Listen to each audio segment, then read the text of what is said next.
usapan nila pero sa totoo lang hindi, no? Ang daming kailangan matutunan, no? Tapos ang nangyari nung nagtatrabaho ko doon, nahalal pa ako maging board member ng Co-op Federation ng Davao City. So parang napasok ko ng mas malalim yung pasikot-sikot ng pagiging kooperatiba. So natutuwa ako, no. And yun yung natutunan ko sa Davao, eh, no. Merong mga bagay na mga technique, mga prinsipyo na ng kooperatiba, at yun yung ituturo ni Eric at ng mga ibang mga magtuturo dito, no. Pero ang isang mahalaga rin ay yung puso ng pamumuno, no, yung leadership. At para sa sessions na ito na hawak ko, um, um, ibahin natin yung pamumuno sa pagmamanage. Okay? Iba yung pagmamanage, yung paandarin mo yung pasikot-sikot. Kumbaga, yung pagmamanage parang yun, no, yung maayos na kusina na nandun yung sangkap, umaandar yung stove, may tubig, no? Management ang kailangan doon. Pero ang pag-uusapan ho natin ay leadership, no? Na kapatid rin ng management, pero ibahin natin yung pananaw natin ng leadership.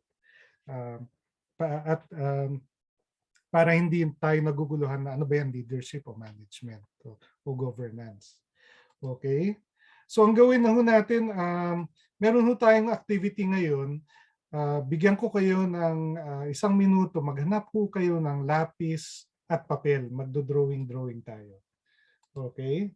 So maghanap kayo ng lapis at papel dahil yung activity natin ay gagamit ng ito, lapis. Magdo-drawing tayo.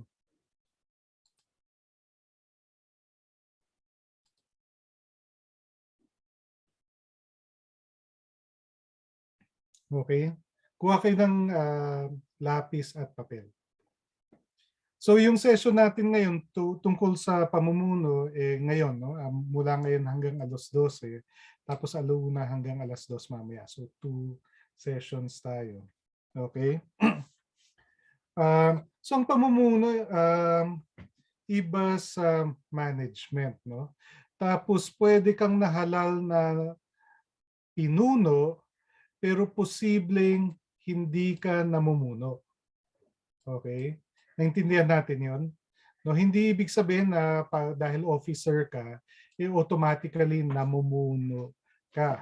No, parang uh, uh, pwede kang nasa kusina pero hindi ka nagluluto, di ba?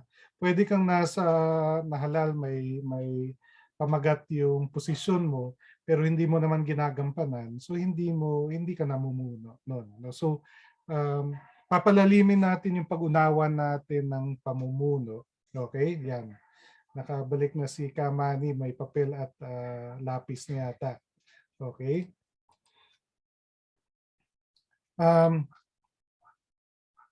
Sige. So ang method natin ngayon, yung pag-aaral ng pamumuno, parang pag-aaral ng bisikleta. No? Mahirap mong i-lecture yung pag-aaral ng paano matuto ng bisikleta. Ang mahalaga gawin mo, di ba? Itapak mo, isipa mo yung pedal, pumadyak ka sa pedal hanggang makuha mo yung balanse at no. So yung leadership na matutunan rin natin dito, gagawin natin dito sa activity natin, tapos gagawin ninyo sa board ninyo. Okay? So wag niyo isipin na gagawin lang natin ito dito. Intindihan niyo na kung anong pinapagawa namin sa inyo ngayon dito sa activity na to, gagawin niyo rin sa board ninyo. Okay? Kaya pasukan ninyo yung karanasan para mas masakyan nyo. Okay? Okay. So yan, itutuloy. Yan, parang comics itutuloy. No? So ang pamumuno ay bahagi ng kwento natin at ang kwentong buhay natin nagpapatuloy. Okay, so ito picture ni Heidi Lin. No, hindi natin makita kung kung umiiyak siya o nakangiti o nag-ano, no? Pero ang pagiging ang pamumuno ay ganito, no? Parang magkasabay na nangyayari yung hirap at saya. Okay? At gaya kay Heidelin, pag namumuno ka, pag magaling kang namumuno, pabigat ng pabigat yung binubuhat mo. No? Pero habang pabigat ng pabigat, lumalakas rin yung muscles mo. Kaya kinakaya rin ng katawan natin yung pabigat ng pasan kung natututo tayo. No? Lumalakas yung muscles natin at kinakaya ng katawan at isip at kalooban natin yung pamumuno. Ngayon mahalaga na naintindihan natin yung mga perspektiba, no? Tapos ito, ewan ko kung kilala niyo si Helen Keller, isa siyang lumaking bulag. Pero naging manunulat, batikang manunulat siya. Tapos sabi niya, ang mas mahirap sa ang mas mahirap sa pagiging bulag ay pagkakaroon ng kakayahan na makakita pero wala naman pangarap, walang ambisyon. Okay? So sabi niya mas mabuti ng bulag pero may pangarap, o may bisyon, may mithiin, kaysa hindi bulag pero wala naman mithiin, walang vision, no? And yan ito yung mga mas malalim na na role gampanin ng isang leader. Okay, so ang gagawin natin, di may papel tayo, no? Naglabas na ba kayo ng papel at at lapis, no? So i-drawing nyo ito, no? Sa gitna, mag-drawing kayo ng isang guhit mula sa kaliwa hanggang sa kanan. Okay? Tapos maglagay kayo ng marka dito na bandang no? Siguro mga isa o 2 inch galing sa pinakakanan. Markahan nyo na yung taong 2021 kung nasaan tayo ngayon. Okay?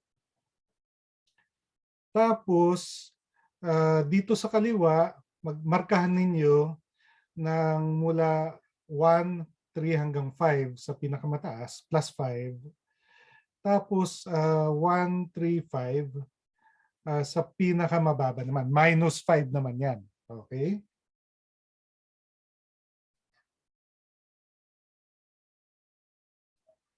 Tapos, mamarkahan natin ng parang ganito. Okay? Ito, kanya-kanya tayong kwentong buhay, kanya-kanya rin linya. So, ganyan lang ang itsura niyan. So, balik tayo dito. No? So, ngayon dito sa papel ninyo, sa susunod na mga 10 minuto, no? Balikan ninyo yung buhay ninyo mula sa pinakamaaga na alala ninyo. Baka 5 years old kayo, 7 years old nung pinakamaaga na alala ninyo. Tapos alalahanin ninyo yung pinakamataas na punto sa buhay ninyo, no? Ang mga 3 o hanggang 5 pinakamataas. Tapos pinakamababang punto sa buhay ninyo, no? Tapos alalahanin yun. Tapos alalahanin niyo kung kailan, ilang taon kayo noon. Okay? Ilang taon kayo noon. Diba? Maaring isang mataas sa inyo, nag-valedictorian kayo nung high school. Or nagkaroon kayo ng girlfriend. Diba? O mga iba sa inyo, hiniwalayan ng asawa. O kung anong akyat, diba? Yung parang maalaala mo kaya ito, no? Na nababalikan natin yung kwentong buhay natin. Ilagay ninyo yung edad ninyo. Kung ano yung edad ninyo sa ngayong 2021, itapat nyo doon sa guhit ng 2021. Okay? So kung 40 na kayo ngayon o 50 na, lagay nyo dito yung 50, tapos guhitan nyo na lang para lumalabas diyan yung kung kailan bandang gitna, kung 50 bandang gitna, kung kung 50 bandang 20 dito, tapos 30, tapos 40, para lang yung buong buhay ninyo ma-locate ninyo, no? Kung ilan taon na nga ba ako noon nung nangyari to, nung nanganak yung may pinanganak yung panganay ko, ilang taon na nga ba? So itatapat niyo, maguguhit kayo ng tuldok doon sa edad, di ba? Katapat nung edad ninyo nung nangyari yon. Tapos katapat rin kung gaano kasaya, kung gaano ka-high, di ba? Kung mataas 'yun na punto sa buhay ninyo, pinakamataas ba 'yon o medyo mataas lang, di ba? Mataas pero hindi masyadong kataasan, di ba?